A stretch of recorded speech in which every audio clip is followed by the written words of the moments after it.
Welcome to CCG China and the World Dialogue Series, Power Narratives in a Changing World, Implications for US-China Cooperative Rivalry, a conversation with Harvard scholar Professor Joseph Nye.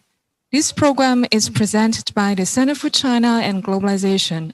Please welcome the host of this session, CCG President, Dr. Wang Huiyao. Dr. Wang, over to you. Hello, good evening, good afternoon, and good morning. It depends where you are. And thank you for tuning in. We are very honored and very pleased to have Professor Joseph Nye with us today for CCG's China and the World Dialogue Series. And actually, CCG is a leading think tank in China that has been ranked top 64 by the University of Pennsylvania, and also we are also the only think tank in China that has United Nations special consultant status. But of course, this China and World Series we have been conducting since last year, the pandemic, we already featured a number of well-known international opinion leaders and scholars like Thomas Friedman, and of course tonight we are with Joseph Nye. We also have other professors like we had Graham Allison, and of course we're going to have a number of more coming up as well. Last year we also did with Wolfgang Ischinger, John Thornton, and also many more well-known international scholars. So Professor Nye actually is a university distinguished service professor, Amherst, and also former dean of the Harvard Kennedy School of Government. He received his bachelor's degree from Princeton University, and he has a Rhodes scholarship to the Oxford University, and he's had his PhD in political science from Harvard University. So he has worked in 3 government agencies, so a very impressive career he has.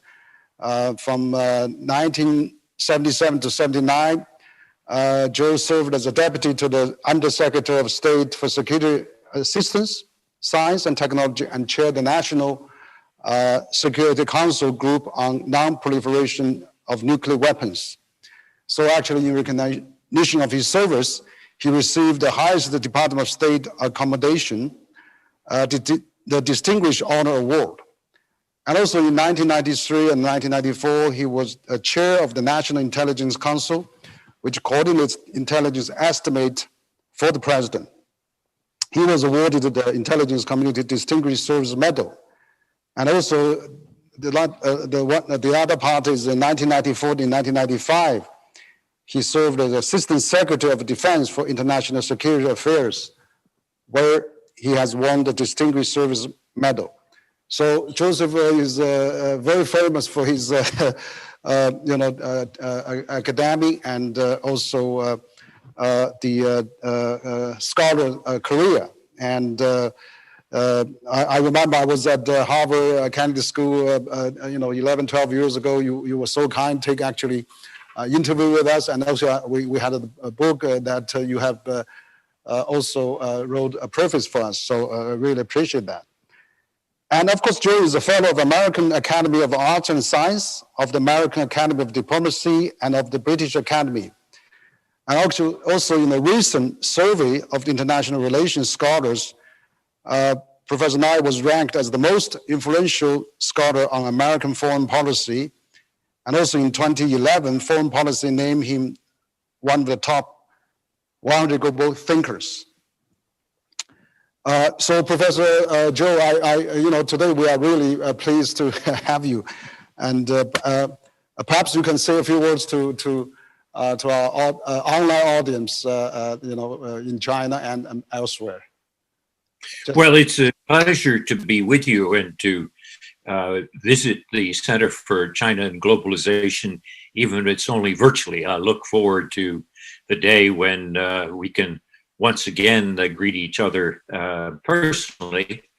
But I think the topic of how power is changing in the world and how that's going to affect the relations between the United States and China is one of the absolute central topics of our century. In the recent book that I published, Do Morals Matter, in the last chapter, I say that there are two great power shifts going on in this century. One is a power shift from west to east, which means from basically Europe and the Atlantic to the Pacific and Asia.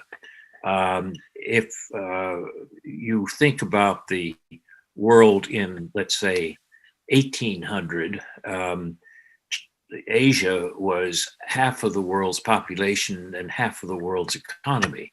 By 1900, Asia was still half the world's population, but only 20% of the world's economy.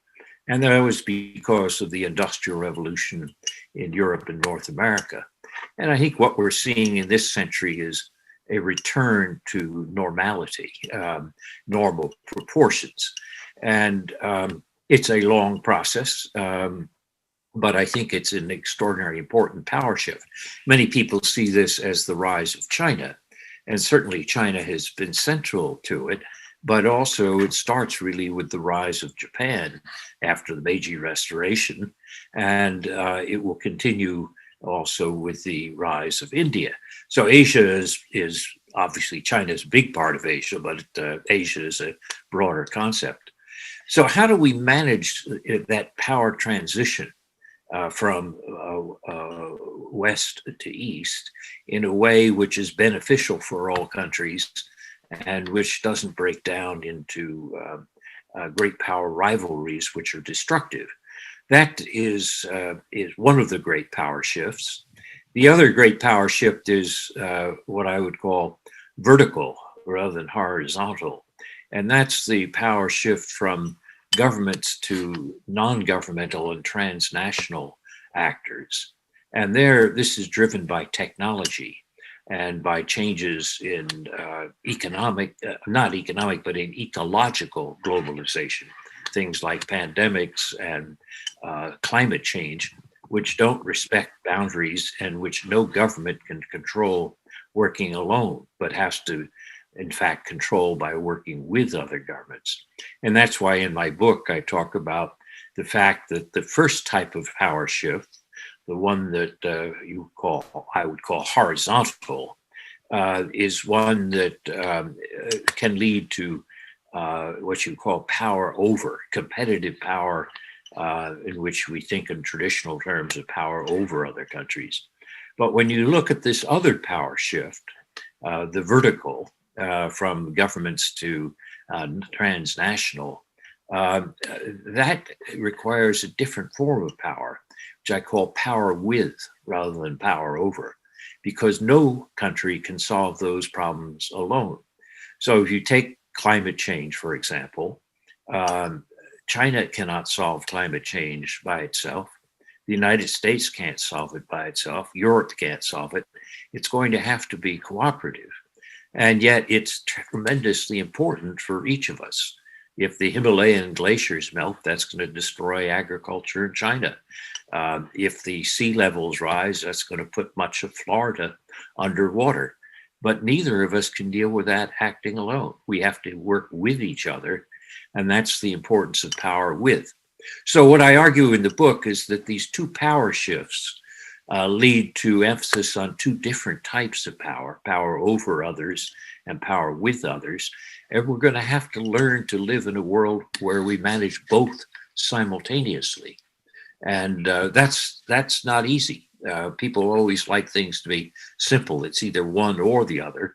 In fact, it's going to be both. Thank you, Joe. I think you illustrated very well. I mean, the power shift, of course, but also horizontally, power over to power with. Absolutely. I mean, you are the authority on power narrative, particularly the soft power. I mean, you have published 18 books and, of course, hundreds of articles, and you're also a familiar name in China and known as father of the soft power. As a matter of fact, your 1990 book, Bound to Lead, The Changing Nature of American Power, was published in China in 1992. And China CITIC Publishing House actually published also your 2004 book, Soft Power, The Means to Succeed in World Politics in 2015. And of course, your most book that you are talking, that Do Moral Matter, President and Foreign Policy from Franklin Roosevelt to Trump, just published last year, absolutely add a lot of new dimensions. So I think CITIC Publishing is really looking forward to publish your new book in China. So perhaps, Joe, we could start our dialogue as well. And I think what you have just opened, very good, the theme of our discussion today.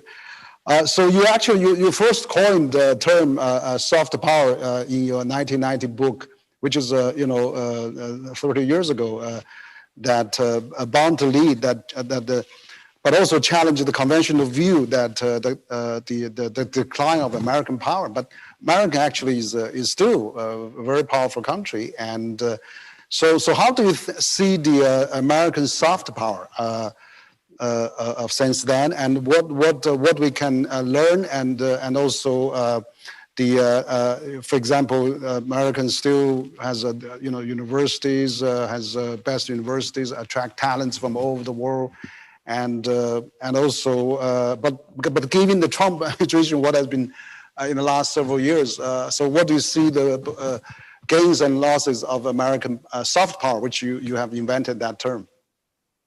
Well, soft power is the ability to influence others through attraction rather than coercion or payment. And I first developed this idea back in, as you said, in 1989 and 90, when there was a widespread belief at the time that America was in decline. And I thought that was incorrect. And but after I totaled up the usual resources of military power and economic power and so forth, I said, there's still something missing, which is the ability to attract. And that's why I developed this concept of soft power. Now, if you look back over the years, American soft power goes up and down over time. In the last 4 years under President Trump, we've seen a considerable loss of American soft power. Trump's populist nationalism and his attitudes in general made America less attractive. And I think that the last 4 years have been bad years for American soft power. You can measure that by looking at public opinion polls like Pew poll or Gallup poll and so forth of international opinion. On the other hand, I think it's likely that American soft power will recover under President Biden. He's already reversed some of the things that Trump did, which were particularly unpopular, such as the withdrawal from the Paris Climate Accords or withdrawal from the World Health Organization. And so those are things that help. In addition, his attitudes more generally, I think, are less nativist, nationalist, and therefore will make the United States more attractive to other countries. But does it indicate American decline? No. I mean, the interesting thing to me is that there are always beliefs that America's in decline. It comes in cycles.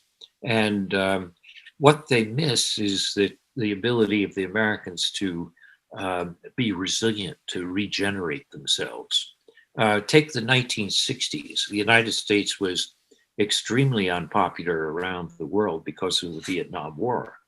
But by the 1970s and 80s, American soft power had been restored. And so in that sense, while we've had a bad 4 years under Trump, I don't regard that as a sign of American decline. I think it's more a typical of the cycles that we've gone through in the past.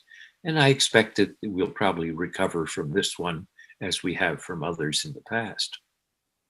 Yeah, great. And but we know that the world has really changed quite a lot compared with the 90s and the end of last century. For the first 20 years of this century, we see the globalization really expanding rapidly, and also multinationals being operating worldwide, and also somehow as they're operating worldwide, but then also that they're probably not really benefiting enough their home country or their coast country, where we see the gap. For example, in the U.S. is between rich and poor is widening, and so that will generate a lot of populism, nationalism. What do you think about this kind of deglobalization? Really has a damage of the soft power, not only for the U.S. but for other countries as well. So in terms of we're seeing setbacks for the soft power, because I think that when people have enough hard power, as you said, everybody looks for attraction, want to be more attractive, and then soft power actually add more values to that. But now we are having the world getting harder and harder in terms of infrastructure. The soft, gentle part is disappearing a little bit. So how can we address that? Well, I think you're right that one of the things that globalization has done is produce challenges to different groups within domestic society, and that is stimulated populism and nationalistic reactions. So if you're a factory worker in, let's say, the middle of the United States, and you lose your job because the job has gone to China or to Vietnam, you're not likely to be in favor of globalization. And you'll react against this, and that's many of those people wound up being voters for President Trump. And then again, I think you could argue that this increased the inequalities, that while some people benefited from globalization, others didn't. And that rising inequality is another tension on the political system. So a country's soft power depends not just on the words that it says, but on the deeds that it does and the way it practices its own values at home.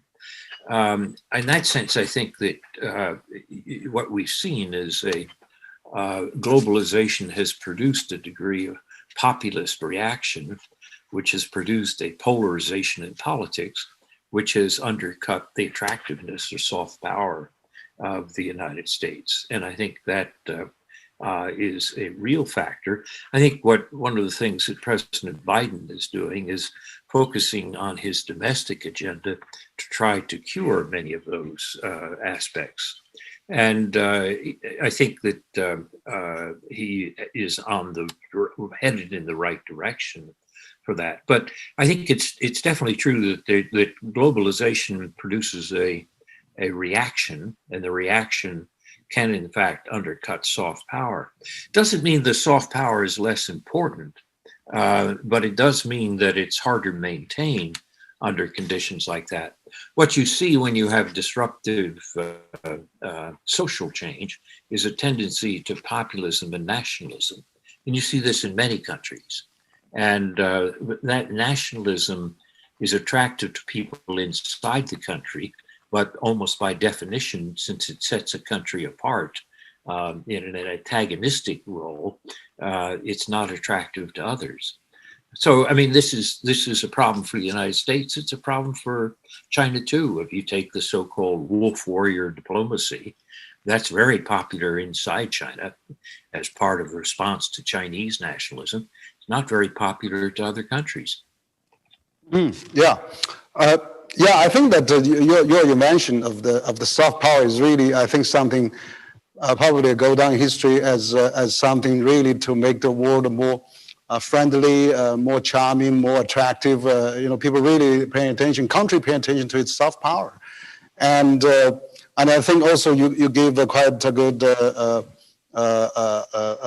comment on when you actually wrote an article in Wall Street Journal in 2005 on the rise of Chinese soft power, and citing Yao Ming, and also the film Crouching Tiger, Hidden Dragon, and also 2008 Summer Olympics.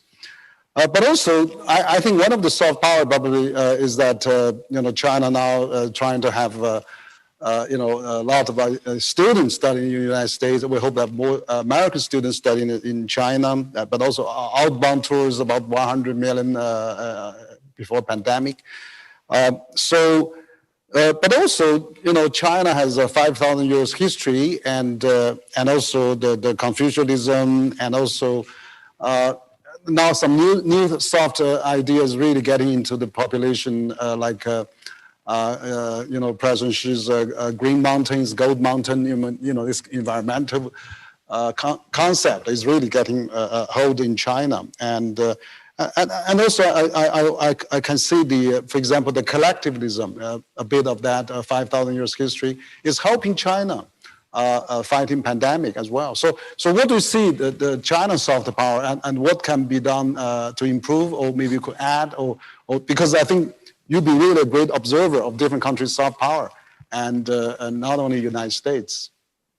Well, China's soft power has many sources. One, of course, is traditional Chinese culture, which is very attractive. And indeed, the very idea of soft power can be traced back to great Chinese thinkers like Lao Tzu. In other words, I may have coined the words soft power, but the concept of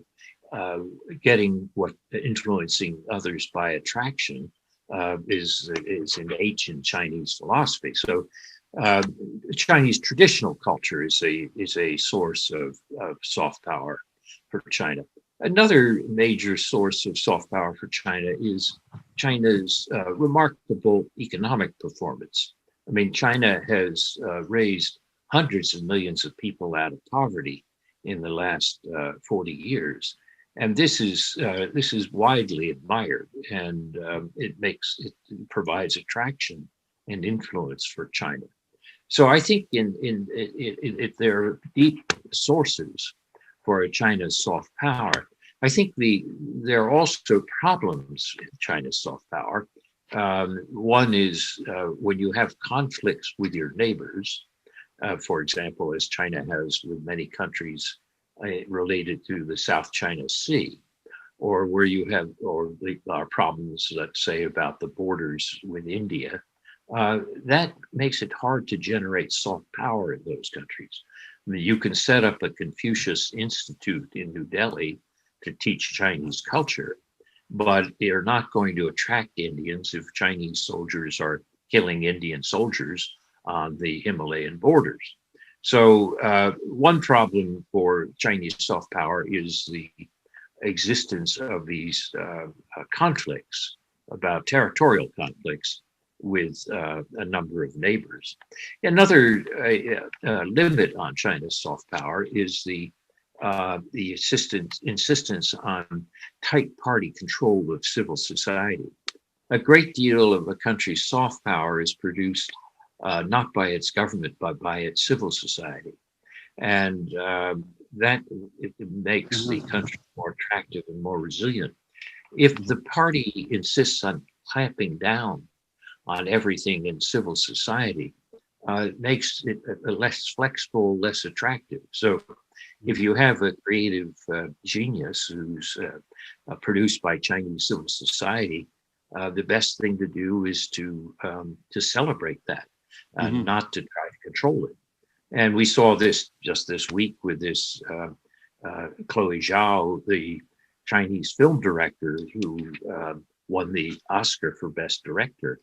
And that should be celebrated in China, not censored. Yeah, absolutely. I think there's of course, sometimes they have a different interpretations on that, but I think China probably with a 1.4 billion people population, and then the standards, and also measure the soft power is a gradual process. I would say probably, for example, that given a 5,000 years history, given the collectivism society, and also maybe people willing to sacrifice a little individual freedom, but for the sake of the community, which has demonstrated very well at this COVID-19 fighting. in China, which, what happened in India is very tragic. We've been seeing these days. But in China, basically everywhere you go, there's no more COVID-19 cases now. So yeah, I think some of those things is also a changing dynamic. Of course, there's always room to improve, absolutely. But I think, giving a country as big as China, and also everything is experiencing forward, we probably take a lot of different perspectives. And I agree with you, the 5,000 years history, the culture, and also how to really stimulate the individual innovative spirit is a constant subject for China to get more master of that. So this is really great. We talk about this, we find out what are the things we can do better, what are things America can do better, and of course the world can learn from each other, of course. But in your recent book, I mean, this is really interesting that Do Morals Matter? You have a recent new book which just published last year. So you provided an action analysis of the roles of ethics in the U.S. Foreign policy and of American era after 1945 through each president, from Franklin Roosevelt to President Trump. So now we are facing a more challenging, much challenging world, more complex world now. And so what do you think about President Biden, since he's about 100 days already in his office? So you just analyzed the 14th president before him. So what do you think about President Biden? And also, yeah. No, I say Biden it's much too soon to judge him historically, because we only have seen 3 months of his presidency. But on the 3 months that we've seen, the 100 days, he seems to be doing pretty well. In other words, President Trump took a position of being divisive for political support, and his popularity in the American public never rose above 50%. President Biden has taken a different approach, which is to try to appeal more broadly, and his popularity is somewhere measured around 57%. And that's an indication of a different style of leadership that Biden has than what Trump had. I think that is a good sign for a promising future. But as I said, it's much too early to judge at this stage. But do you think that both President Biden and actually President Xi, they both attended this global summit on climate change, with the world is facing pandemic, facing climate change? Do they demonstrate some kind of moral leadership? I think to really, if China and US can work together on this pandemic fighting, even more so maybe on pandemic fighting, we probably have a much more organized world. But I think that that kind of moral leadership is, for both President Biden and President Xi, is really important these days, aren't they? Well, I think that's exactly right. I've argued that we have to think of the US-China relationship as what I call a cooperative rivalry. There will be areas of rivalry.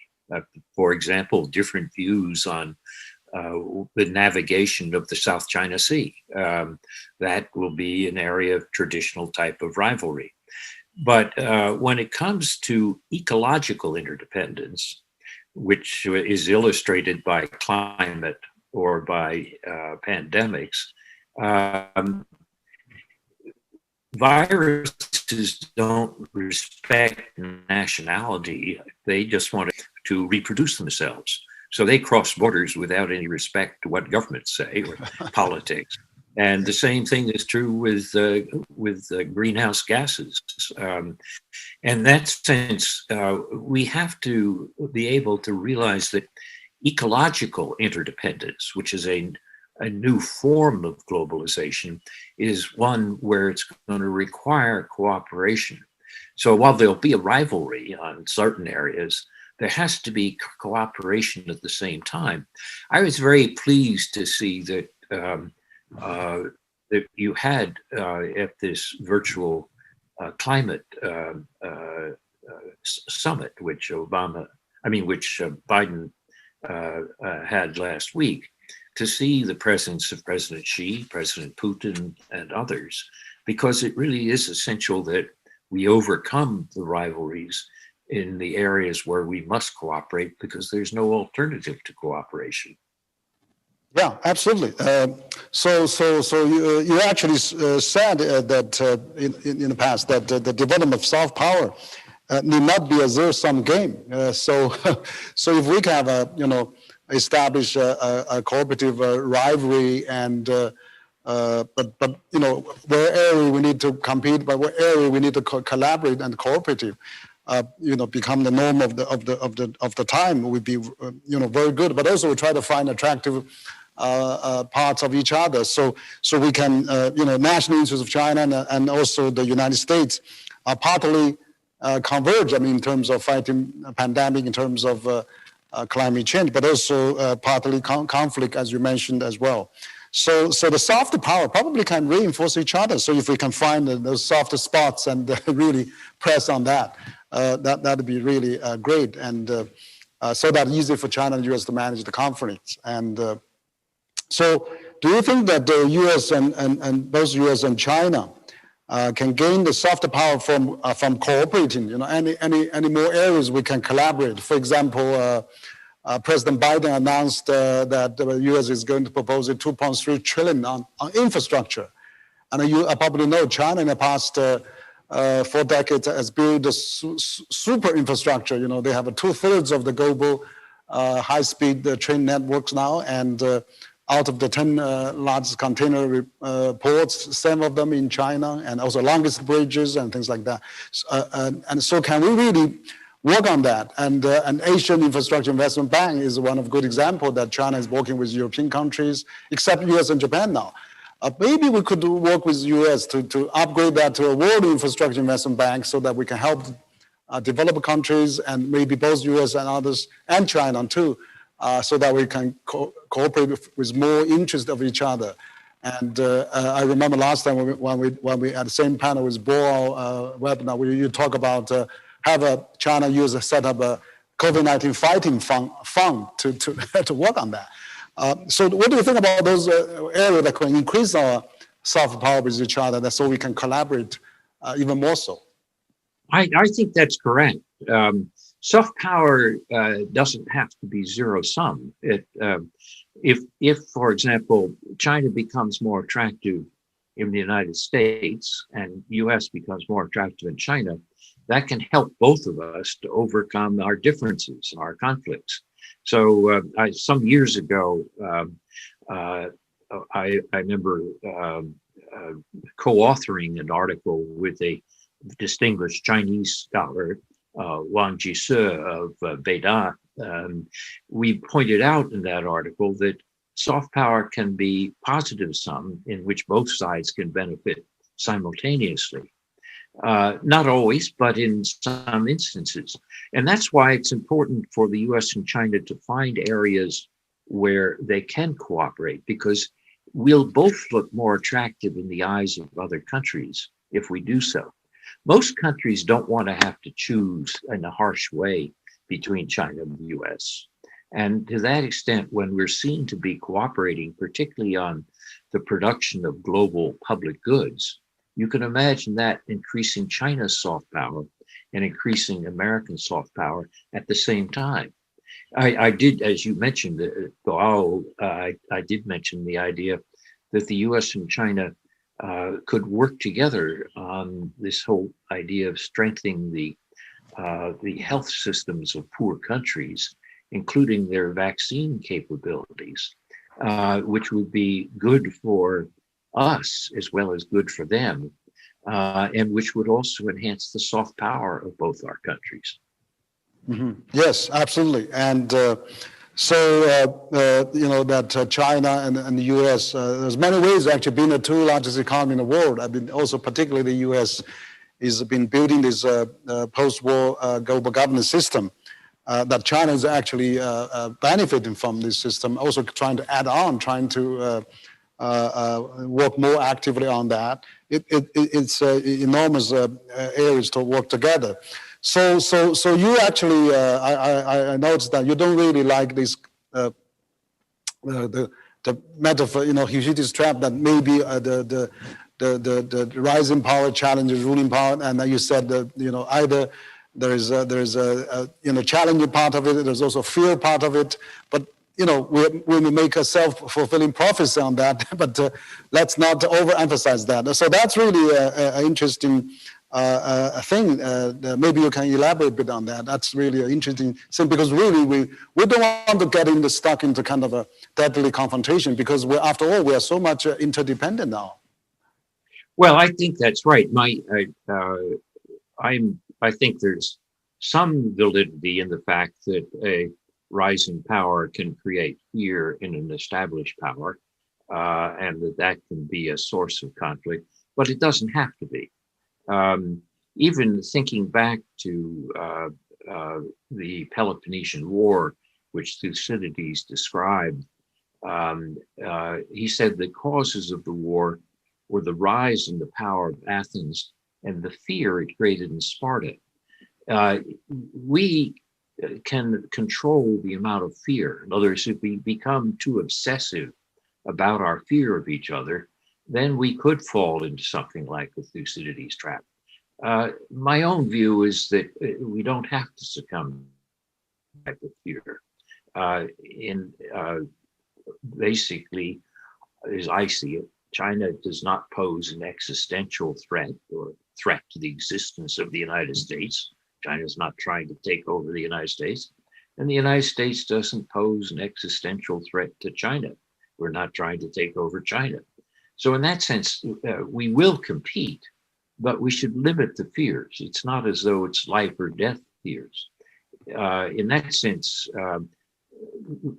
going back to Thucydides, the rise in the power of China is something which is likely to continue. There's not much we can do about that. Only China will do something about it, which is how it behaves domestically. But the fear that creates in the United States is something we can do about, which is to not over exaggerate China, not become overly fearful. Competition is healthy. Frankly, the idea that the Americans will improve some things at home, such as infrastructure, because China is leading the way, let's say on high-speed rail, that can be healthy. But if it becomes fearful or obsessively fearful, it can become destructive. So my view is that we should be careful of the language we use. I don't like this language some people are using about a new Cold War between the United States and China. I think that's a misreading of history. It implies a deeper and more intractable conflict than is really the case. If you look back to the real Cold War between the United States and the Soviet Union, there was almost no economic interdependence, whereas with US and China, you find just the opposite, $500 billion of trade. If you look back on the real Cold War, there was no social interdependence. Whereas today, more than 3 million Chinese come to the United States as tourists and 300,000 as students. And so you have much greater economic interdependence, social interdependence, and the new aspects that I mentioned, ecological interdependence. During the Cold War, we were less worried about climate change or pandemics. So there are reasons for why this increase in globalization and interdependence make us or urge us to be careful about not using metaphors like the Cold War, which were for a time of history, but not necessarily accurate descriptions of the current period in history. Yes, thank you, Joe. I think absolutely, you're a great promoter of the peace. I think the word that dependence, we have a technology dependence probably as well, and so it doesn't really make sense to decouple or to really to confront. But you have also, I remember last time when you were in China. I went to see you. You talk about cooperative rivalry as well, and that is really a great term I think you're using. So for cooperative rivalry, how can we do better on that? I mean, there's we see that in the U.S. Congress is keeping passing new regulations or new bills, and the think tanks putting out all kinds of reports depicting cold wars happening. So I mean, you've been experiencing all those. You have been in the Ministry of Department of Defense and all those security issues. You've been teaching power of the world geopolitics for your lifetime. So what can we do better to have this cooperative rivalry relationship? Well, one thing is to strengthen the ties that we have. I mean, the students, the visitors, the communication. These are important aspects of what I call social interdependence, which help to develop deeper understanding between the societies, and that's important. The other is that on the economic interdependence, there will be some areas where there will be decoupling of areas that touch high security. For example, Americans are very worried about Huawei or ZTE controlling 5G telecommunications in the US for security reasons. I don't think you can see more economic interdependence there, just as China has not wanted to allow Google or Facebook to operate freely inside China because of security reasons. So there'll be some areas where there'll be decoupling. But that doesn't mean we want to see overall economic decoupling, which would be extraordinarily costly for both countries. And then finally, this question of how do we manage the relationship overall so that we avoid miscalculations or accidents. The people who talk about 1945 and the Cold War are picking the wrong date for historical analogy. As Henry Kissinger points out, 1914 is something we should pay more attention to. All the great powers in Europe at the time did not want World War I. They expected in their competition in the Balkans to have a short, sharp conflict which would redress the balance of power and things would go back to normal. Instead, through miscalculations and failure to manage the relationship, to manage the competitive parts of the relationship, they wound up with 4 years of war, which destroyed 4 empires and destroyed the centrality of Europe in the global balance of power. We have to be extremely cautious and careful that we don't allow some incident in the South China Sea or over Taiwan or something to lead us into something which nobody intends with great unintended consequences. And that's going to require constant communication.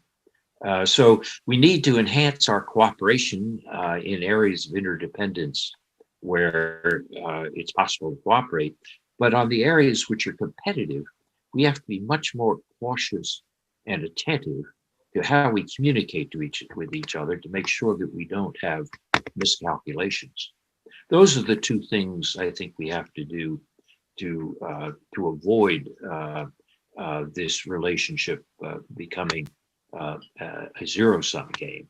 I think, as I mentioned earlier, I remain relatively optimistic about the long run, but humans make mistakes. That's the nature of being a human, and so we have to guard against those mistakes. Absolutely. I think you're absolutely right. I think, as you said, communication and also avoid misunderstanding and it's is also important to really promote mutual understanding and avoid those kind of mistakes and disasters happen. But I remember well, you actually said, I mean, the Cold War is not possible. That there are several factors too. I mean, Americans shouldn't be worried about China because geographically U.S. is so far with no friendly neighbors, Canada, Mexico, but also. The energy, U.S. is already sufficient on energy now, and where China still need a lot of supply, and population, U.S. is probably the biggest in the developed world on the population, and of course also technology-wise. So U.S. has many things that's still leading, and so the worries on China, the concerns on China should really be less so, I suppose, and whereas I think.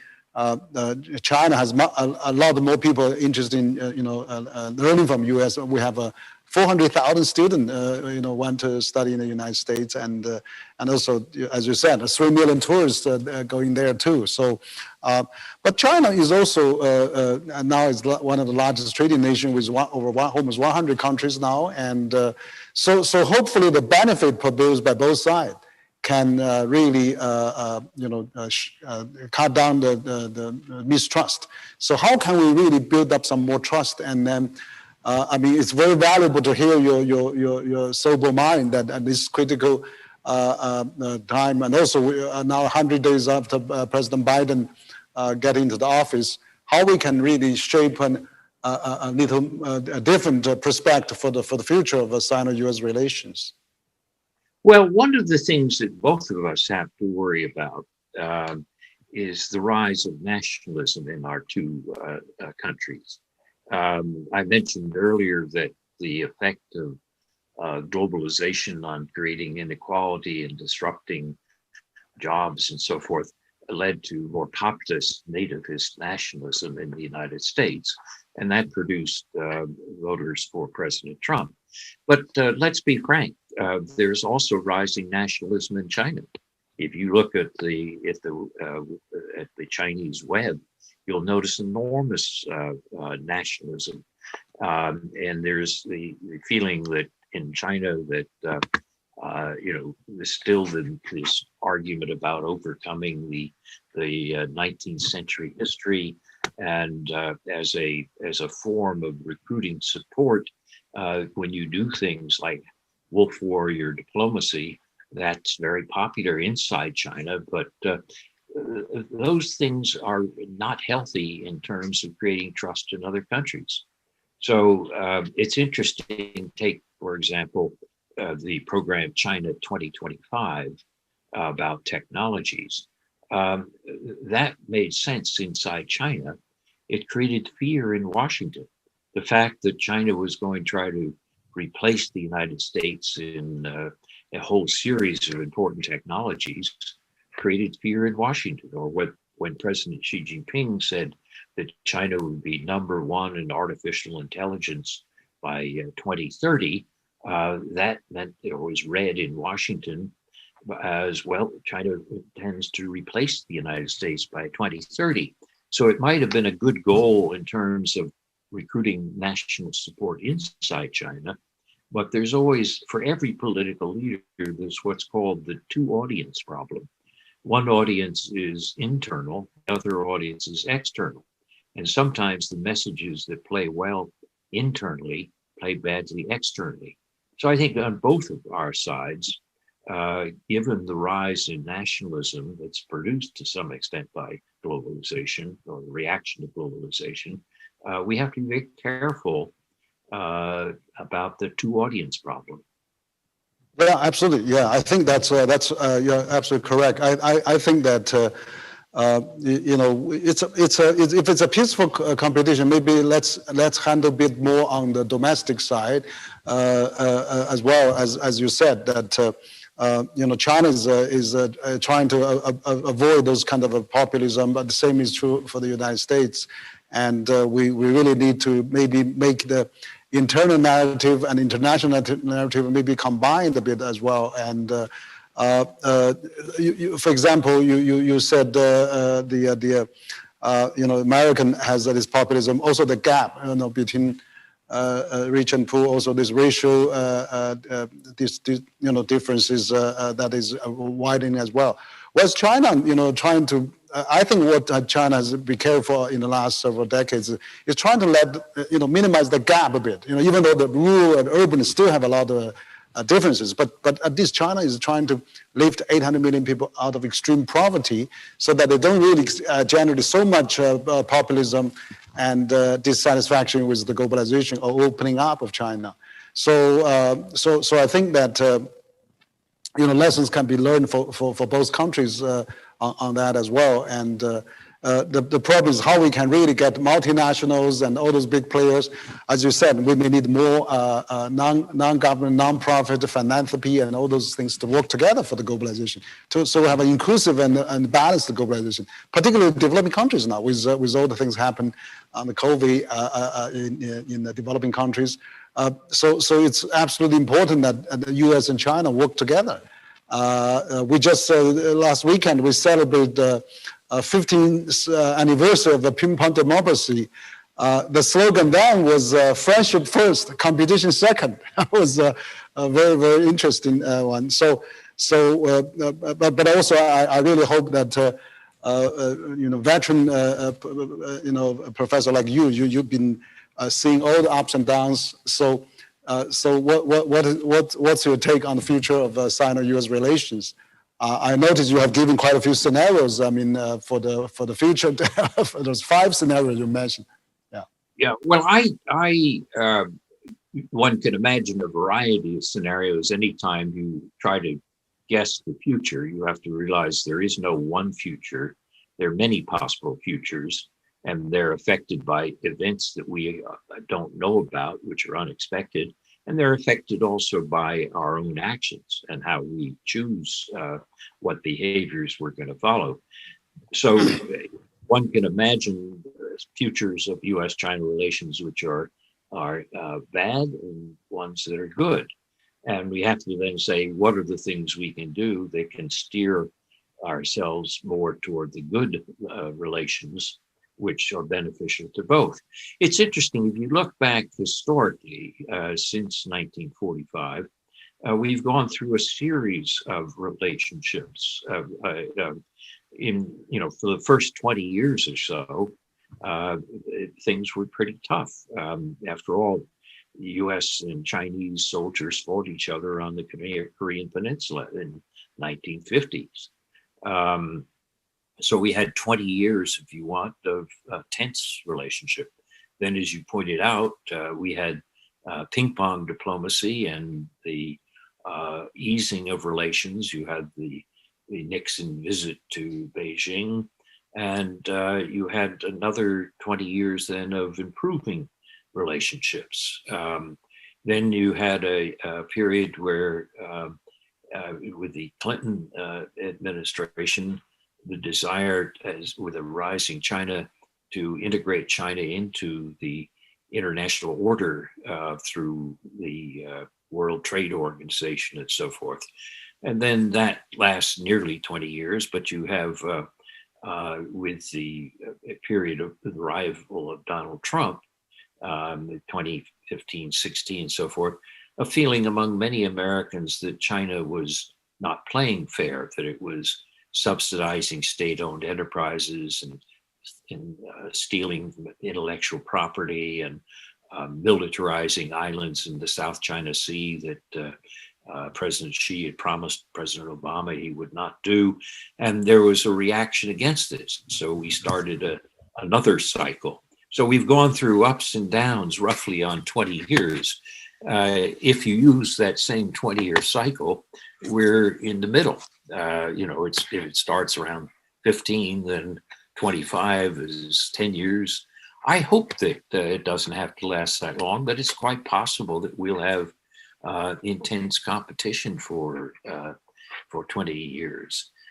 My own personal view is what I said earlier, that I don't think China is an existential threat or a threat to the existence of the United States, or that the United States is a threat to the existence of China. So in that sense, I think that you could imagine some period, who knows, maybe we're talking about 2035, where you'll see the cycle turn toward better relations again. Maybe we can benefit and have it sooner than that. But as any time you predict the future, you have to realize that history is always full of surprises. That every time you think you know something, there's going to be something which you haven't taken into account.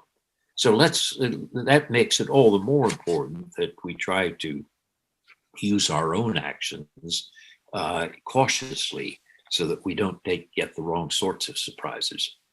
Mm-hmm. Great, and absolutely I agree with you. You know, China is no threat to the United States, and hopefully U.S. is not a threat to China as well. I mean, because U.S. already has so much abundance around its countries and very rich in all kind of resources.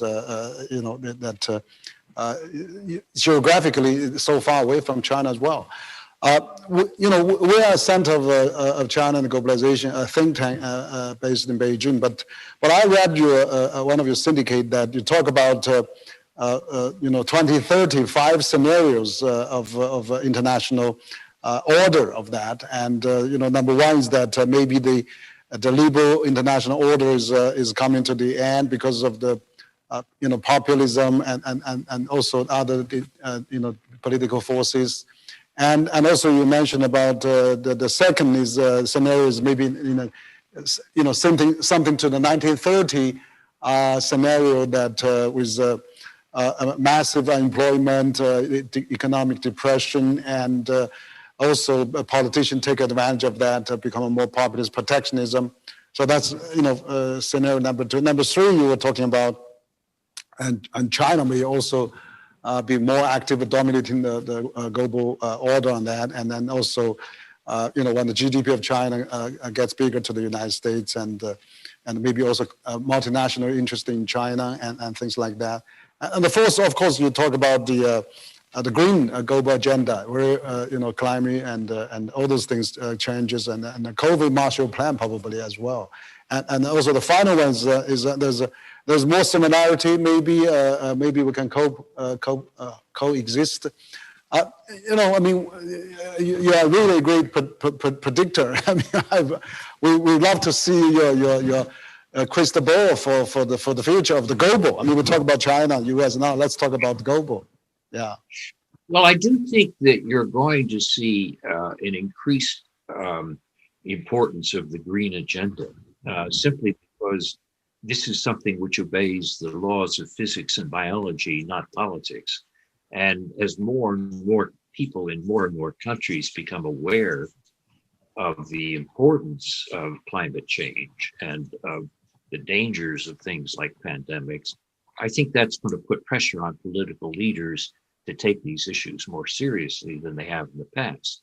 But it's not going to totally replace traditional politics, but and traditional competition by any means. But it will, I think, become increasingly important. And that means that the cooperative dimensions are going to have to increase. Now, we could still, we meaning the world, the political leaders, could still make mistakes and fail to see this or react to it. But I do think that's a source of potential optimism that that this agenda is going to be increasing because of physics and biology. So I think that of the various scenarios that I sketched out for a post-COVID world in that Project Syndicate column, I thought the gradual evolution of the world as we see it now was the most likely, but that I put more emphasis on the green agenda than I would have, let's say, before COVID. And so, as I said, I remain relatively optimistic that we can pull through this period. Yeah, great. You're cautiously optimistic because we are absolutely dependent on each other.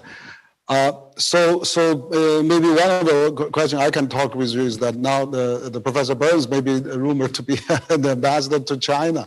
I mean, I remember, I mean, 10 years ago, 11 years ago, when I was there, he's already there. And so what do you think that the new ambassadors will maybe the exchanges of those high-level contact that can really promote China-U.S. relations? The first time we're having a public servant. I mean, he has a lot of experience on that, and also at Harvard.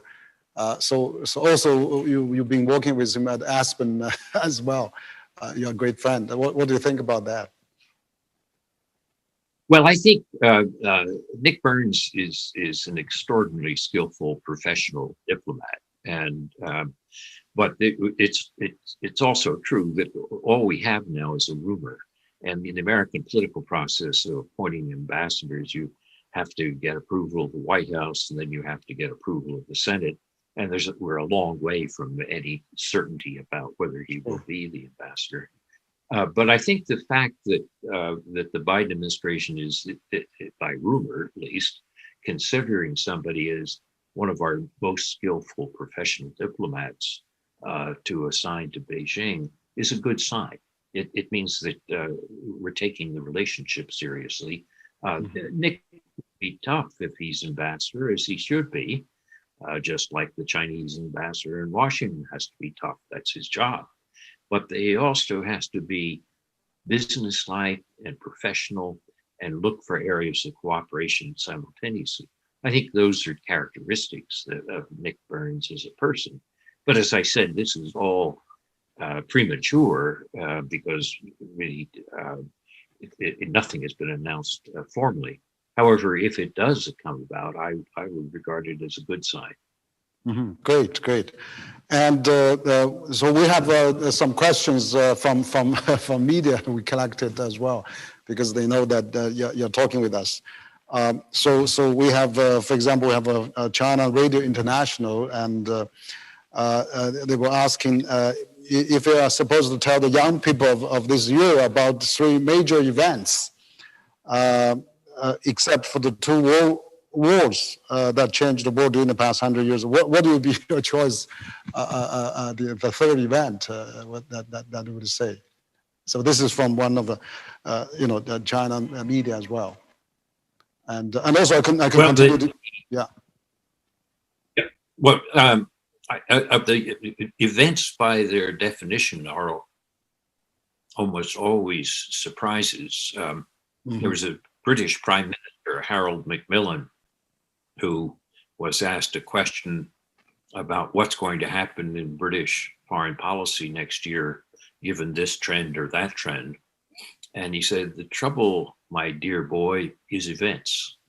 And so you never know how the events are going to turn out. I mean, who would have predicted COVID in 1919? And yet that had a profound effect on all our economies and the world economy. So I think in that sense, it's hard to know what events. What worries me are, as I said, miscalculations, and in which people think if I push a little harder there, I'll get what I want. And there's pushback, and before you know it, people are getting further along than they want to be in their tensions. So I worry about events that by definition can't be properly described or spelled out now, but that could be taking us by surprise. Yeah, we have to be really cautious on that. And we have another news from the Hongxin News in China, and basically saying that after the outbreak of the pandemic, and also particularly after the last 4 years of the Trump administration, so there's a growing nationalism in both China and the United States, and also led to the exaggeration of the sense of threat between our 2 countries. As you mentioned, the power can be divided into 2 types: power over others and power with others. So the recent communication between China and the United States on climate change shows the importance of a rivalry cooperative. And also, in your opinion, how the concept of power with others can be more deeply rooted in the hearts of the people, and how we can really strengthen that, power with others rather than over others. Well, I think to go back to something I said earlier, building on the interdependence we have, both economic and social, is one way to deepen a sense of understanding of each other's societies and to thereby somewhat reduce suspicion. Personal contacts don't automatically produce friendships, but in fact, interpersonal contacts do help to increase understanding or empathy toward the other. And so that's one thing we can do. The other thing we can do is when there are areas where we can cooperate, such as issues related to pandemics or climate change, we should definitely pursue those. And I think we're making some progress in that direction. Great. We have another question from People's Weekly as well as a media in China. Basically, was asking, President Xi has proposed the concept of a community with shared future for the mankind, and so China is actually thinking globally, and the President Xi has mentioned that at the Davos as well for the meeting, this year and also in 2017. So how can the world leaders, really work together with some common narrative? I mean, climate change is one, and so what else can we really minimize the differences and then maximize the similarities, as you also mentioned? Well, I think the words that President Xi has expressed are welcome, but people watch deeds and ask whether words are met with deeds. So if we look at whether China is moving in the right direction on climate change, the speech that President Xi gave at the climate summit last week was very welcome. On the other hand, when we read the statistics, we notice that China is continuing to build new coal-fired plants.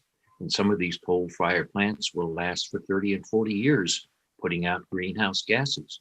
So I think people are going to want to ask, not just are there good words, but are there good deeds? That's true not just for China, it's true for the US. One of the interesting things is Biden's words on climate are good. He's now trying through executive actions and a program of decarbonizing the economy to see whether deeds can follow up those words. So basically, I would say deeds have to follow the words. Yeah, so one final question from also China Review News Agency as well. So he said that Biden administration continued to identify China as a revisionist state and also as a chief strategic competitor. So would Biden administration, willing to maintain some healthy competition with China while collaborate with China, and also as we know that we are recently Richard Haas, the chairman of Council of Foreign Relations, has proposed, maybe we should abandon some ideological differences and let's have 6 countries: U.S., China, Russia, India, EU, and the Republic of Japan. Form kind of some consultation mechanism. So would that be really, because if we really cut the water into ideological divide and not really viewing the actually happening of every country in reality, how can we overcome this kind of the competition really become a strategic competitor or rivalry? Well, those are good questions, and we do have mechanisms for coordination and consultation. I mean, we have 5 countries, if you want, in the UN Security Council. We have the Group of 20, which is the 8 major economic forces in world politics. And we also have the prospects for bilateral consultations. So there are a number of mechanisms that we have which can help us to coordinate. We have to make sure, though, that, again, not just that we are having mechanisms for this, but that we use them properly. And I think I was encouraged by the summit in Washington last week on the climate as an illustration that that is going to be possible to do that. Mm-hmm. Great. So really appreciate Joe that you're taking the time to talk us. You know, you've been lived through for all those 50s, 60s, and you've seen all the historical events happening, and you really have this concept of a country soft power, which is really benefiting for us. We're actually quite, you've been really attractive. We had just about 800,000 viewers online to watch this, and I really appreciate what you said on the, China is not a threat, and also, we should really, it's a dependent world. We should really not think about decouple, maybe some few areas, but not, we have to live together. And also, Cold War mentality is not really great. And that is really, we should avoid that, or may abandon that. But also communication, you said, is so important, and people-to-people exchanges. And also, all those soft part that we should really increase. You give a lot of good advice to how U.S. and China can enhance soft power, and also with other countries too. So in the final conclusion remarks, what would you like to say to such a large audience? So we're hearing to live today. Yeah. Well, we're all human. We're bound to make mistakes. There are bound to be tensions and competitions between Chinese and Americans, but we have to keep it in perspective. We have more in common and more to gain from cooperation, and we have to keep that perspective. So I think if we have an optimistic view about our potential to manage competition and to practice cooperation, I think we can look to a good future. Great. So, Professor Nye, thank you so much, and we appreciate your taking time to dialogue with us. We hope to see you next time, and also thank for our audience, and both in China and also other parts of the world. Also, thank you, Professor Nye, very much, and good morning and good evening. Yes. Well, thank you. I've enjoyed our conversation. Thank you. Goodbye. Thank you. Hope to see you in Beijing again. Okay. Bye-bye.